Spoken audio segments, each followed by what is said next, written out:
আমার মতো কে কে আছেন বলেন তো, যে নিজের গাছে ফল ধরলে সে ফল আর ছিঁড়তে মন চায় না। আসসালামু আলাইকুম, সবাই কেমন আছেন? আশা করি সবাই ভালো আছেন। আল্লাহর রহমতে আমরাও ভালো আছি।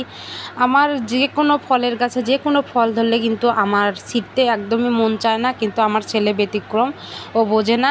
আম গাছে অনেকগুলো আম ধরছিল, তার মধ্যে দুটার আমি অবশিষ্ট রয়েছে, আর ছেলে যে আজকে আমটা পেরে নিয়ে আসছে, এই জন্য আর কি নিজের গাছের আম মাখাটা আজকে খেতে পারছি।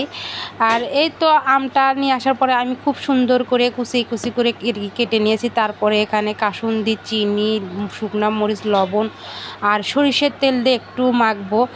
যাই হোক, ছেলে পেরে এনেছে বলেই কিন্তু খেতে পারছি, না হলে কিন্তু আমটা আমি পারতামও না, খেতামও না।